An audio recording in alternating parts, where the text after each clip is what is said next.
संत से कहे भाई जिन अपनी सुरत सचखंड पठाई ಸ್ವಾಮೀಜಿ ಮಹಾರಾಜರ ಸಿದ್ಧಾಂತ ಏನದಂದ್ರೆ ನಾನು ಅವರಿಗೆ ಸಂತರಂತೇನೆ ಯಾ ಪುರುಷರು ತಮ್ಮ ಚೇತನ ಸತ್ತ ಸತ್ಖಂಡದಲ್ಲಿ ಮುಖ್ಯಾರು ಅಥವಾ ಸತ್ಯದಲ್ಲಿ ಅನುಭವಿ ಮತ್ತು ಐಕ್ಯ ಹೊಂದ್ಯಾರು ಅವರ ಹೆಸರು ಸಂತ. ಅಂಥ ಸಂತರೇ ಸದ್ಗುರು, ಅವರೇ ಗುರುಪದಕ್ಕೆ ಯೋಗ್ಯ, ಅವರೇ ಸದ್ಗುರು. ಅವರು ಯಾವತ್ತು ಏನದಂದ್ರೆ ನಿತ್ಯ ನಿರಾಮಯವಾದಂಥವರು, ನಿರ್ಮಲ ರೂಪವಾದಂಥವ್ರು.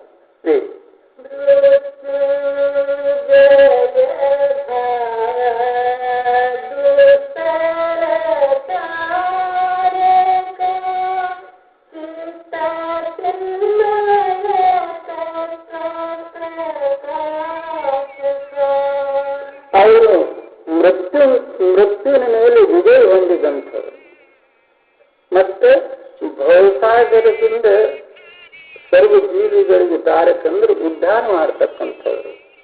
ಅವರು ಯಾವತ್ತು ನಮ್ಮ ಚಿತ್ತದಲ್ಲಿರ್ತಕ್ಕಂಥ ದೋಷಾದಿಗಳ ದೂರ ಕರೆಸಿ ತಾವು ನಿರ್ಮಲ ಚಿತ್ತವುಳ್ಳಂಥವರು. ಅವರ ತತ್ವ ಪ್ರಕಾಶ, ನಮ್ಮಲ್ಲಿರ್ತಕ್ಕಂಥ ತತ್ವ ಶಕ್ತಿ ಮತ್ತು ಪಂಚಭೌತಿಕ ಜಗತ್ತು ದೂರ ಕರೆಸಿ ನಿರ್ಮಲವಾದಂತಹ ತತ್ ಪ್ರಕಾಶ ಮಾಡತಕ್ಕಂಥವ್ರು.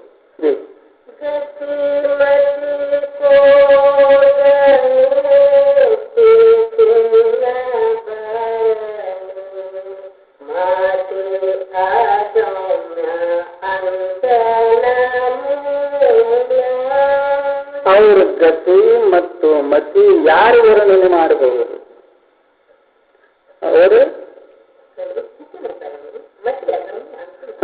ಅವರು ಇಂಥ ಸ್ಥಿತಿಯಲ್ಲೇ ಇರ್ತಾರೆ ಅಂತೇಳಿ ಅದನ್ನು ವರ್ಣನೆ ಮಾಡ್ಲಿಕ್ಕೆ ಬರುವುದಿಲ್ಲ. ಅವರು ಅವ್ರ ಮತಿ ಏನದಂದ್ರೆ ಅಗಮ್ಯವಾದದ್ದು, ಅಂತೂ ಇಲ್ಲ ಮತ್ತು ಮೂಲವೂ ಇಲ್ಲ, ಆದೂ ಇಲ್ಲ ಅಂತವೂ ಇಲ್ಲ.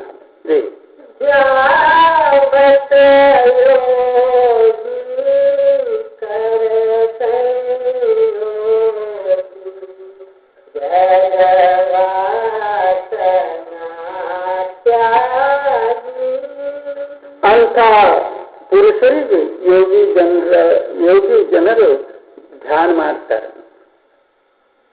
ಯಾವತ್ತು ಧ್ಯಾನದಲ್ಲಿ ತರ್ತಕ್ಕಂಥ ಯೋಗಿ ಜನರು ಏನ್ ಮಾಡಿರ್ತಾರೆ ಅಂದ್ರೆ ಯಾವತ್ತು ಧ್ಯಾನ ಮಾಡಿ ಸಂಯೋಗಿ ಅಂದ್ರೆ ಅದೇ ಸ್ವರೂಪದಲ್ಲಿ ತನ್ನ ಚಿತ್ತ ಕೂಡಿಸಿ ಅವರು ಆಗಿನ ಕಾಲದಲ್ಲಿ ಅಥವಾ ಸತತ ಜಗವಾಸನದಿಂದ ದೂರವಾಗಿ ಯೋಗಿ ಜನರು ಈ ಪ್ರಕಾರ ಏನದಂದ್ರೆ ಸಂತರು ಧ್ಯಾನ ಮಾಡ್ತಾರೆ.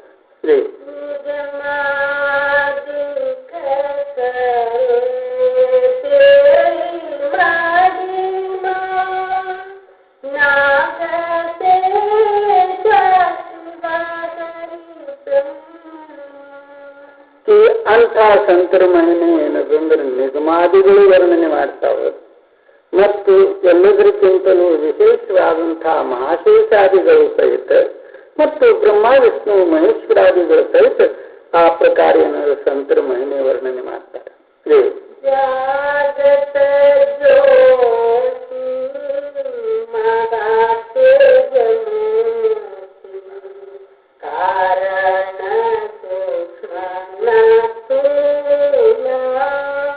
ಯಾವತ್ತು ಜಾಗೃತ ಮತ್ತು ಜ್ಯೋತಿ ಸ್ವರೂಪ ಅಥವಾ ಪ್ರಕಾಶವುಳ್ಳಂಥವರು ಅವರು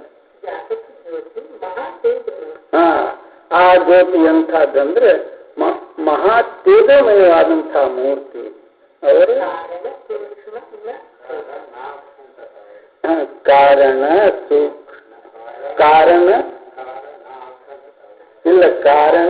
ಸೂಕ್ಷ್ಮ ಸ್ಥೂಲ.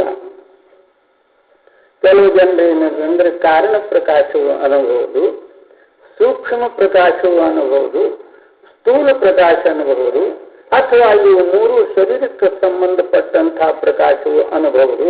ಅದು ಅಲ್ಲ, ಅದು ಕಾರಣವೂ ಅಲ್ಲ, ಸೂಕ್ಷ್ಮವೂ ಅಲ್ಲ ಮತ್ತು ಸ್ಥೂಲವೂ ಅಲ್ಲ. ಇದಕ್ಕೆ ಎಲ್ಲದಕ್ಕಿಂತಲೂ ರಹಿತವಾದಂತಹ ಪ್ರಕಾಶ. ಕಾರಣ ಸೂಕ್ಷ್ಮ ನ ಸ್ಥೂಲ, ಅಂದ್ರೆ ಸ್ಥೂಲವೂ ಅಲ್ಲ, ಅಂಥ ಸ್ವಯಂ ಪ್ರಕಾಶಮಾನವಾದಂಥದ್ದು.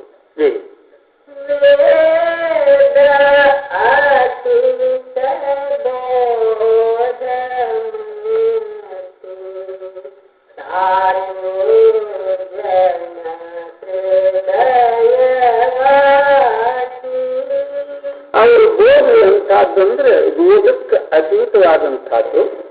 ಯಾವತ್ತು ಸಾಧು ಜನರ ಹೃದಯದಲ್ಲಿ ವಾಸ ಆಗ್ತಕ್ಕಂಥ ಪ್ರಕಾಶ ಮೂರ್ತಿ ಇದೆ.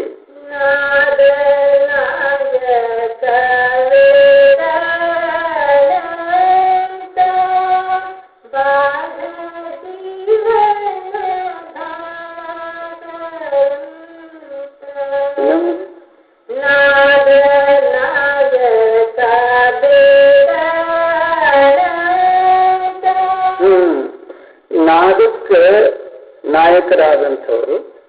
ನಿಮ್ಮ ಭೇದ ಏನದಂದ್ರೆ ಅನಂತವಾದದ್ದು. ಯಾರು ನಿಮ್ಮ ಭೇದ ನಿಮ್ಮ ಮರ್ಮ ತಿಳಿಲಾರದಂಥದ್ದು.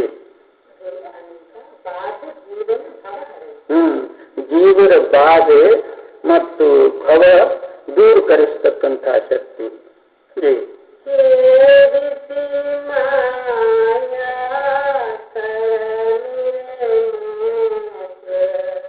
ದೂರೀಕರಿಸೋದು, ಇವರಲ್ಲಿರ್ತಕ್ಕಂಥ ಮಾಯಾ ಮೋಹ ಎಲ್ಲ ಛೇದಿಸಿ ದೂರೀಕರಿಸಿ ಅವರು ಮತ್ತು ಅವರಲ್ಲಿರ್ತಕ್ಕಂಥ ಮೋಹ ದೂರೀಕರಿಸಿ ಮೋಹ ಇರ್ಲಾರ್ದಂಗೆ ಮಾಡಿ. ಯಾವುದು ಲೋಕಕ್ಕೆ ಸಂಬಂಧ ಆದವರಲ್ಲ. ಈ ಲೋಕ ಪರಲೋಕ ಆ ಲೋಕಕ್ಕೆ ಸಂಬಂಧ ಅಲೌಕಿಕ. ಅವರ ಅಮೂಲ, ನಿನ್ನ ಮೂಲವಿಲ್ಲ, ಅಮೂಲ್ಯ. ನೀನು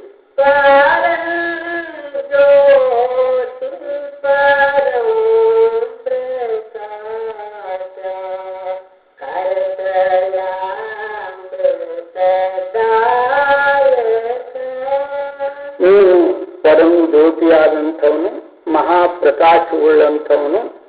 ಮತ್ತು ನೀನು ಶರಣ ಬಂದಂಥ ಭಕ್ತರಿಗೆ ಅವರಿಗೆ ಕರತಲಾಮೃತ.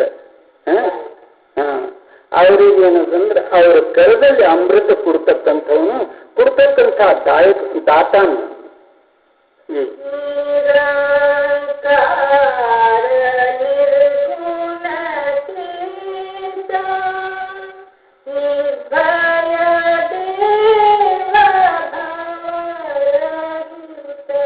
ನೀನು ನಿರಂಕಾರನು, ನಿರ್ಗುಣಾತೀತನು. ಅವರು ನೀನು ನಿರ್ಭಯ, ಅವರು ಭವರಹಿತ. ಭಯವೇ ಇಲ್ಲ ಅಂದ್ರೆ ಭವ ಎಲ್ಲಿ? ನೀನು ನಿರ್ಭಯ ದೇವ, ನೀನು ಯಾವುದೂ ಭಯ ಇಲ್ಲ.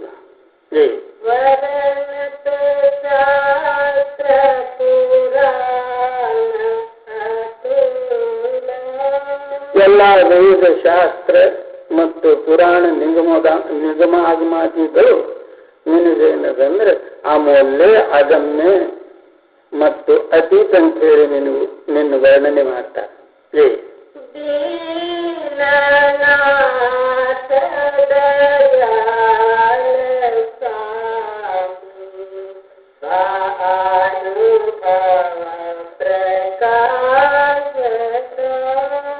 ನೀನು ದೀನರ ಮೇಲೆ ದಯ ಮಾಡತಕ್ಕಂಥವನು. ಅವರು ನೀನು ದೀನರ ಮೇಲೆ ದಯ ಮಾಡಿ ಆ ದೀನರಲ್ಲಿ ಸ್ವ ಅನುಭವ ಪ್ರಕಾಶ ಮಾಡತಕ್ಕಂಥವನು. ದಯ ಯಾವುದಂದ್ರೆ ಅವರಲ್ಲಿ ಅನುಭವ ಪ್ರಕಾಶ ಮಾಡತಕ್ಕಂಥವನು. ಅವರು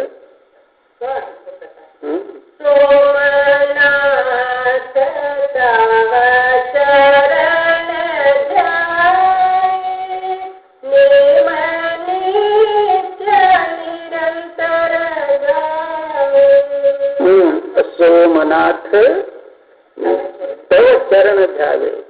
ನಿನ್ನ ಚರಣ ಯಾವತ್ತು ಧ್ಯಾನದಲ್ಲಿ. ಸೋಮನಾಥ ತವ ಚರಣ ಧ್ಯಾವೆ, ನಿರಂತರ ಮತ್ತು ನೇಮದಿಂದ ಮತ್ತು ನಿತ್ಯ ಸದಾಕಾಲ ನಿರಂತರ ಹೃದಯದಲ್ಲಿ ಅಂತರ ಇರಲಾರದೆ ನಿನ್ನ ನಾಮಸ್ಮರಣೆ ಅಥವಾ ನಿನ್ನ ಗಾಯನ ನಿನ್ನ ಚಿಂತನಾದಿಗಳು ಮಾಡ.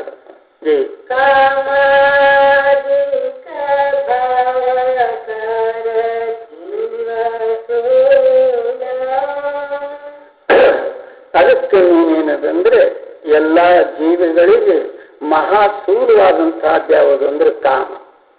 ಕಾಮದಿಂದ ಇದು ಭವ ಅದ. ಇಂಥ ಭವರೂಪವಾದಂತಹ ಕಾಮಾದಿಗಳ ಸೂಲ ನೀನು ದೂರೀಕರಿಸು. ಜೀ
ನಾಳೆ ಬೆಳಿಗ್ಗೆ 5:30 ಗಂಟೆಗೆ ಪ್ರಾರ್ಥನೆ ಆಯ್ತು.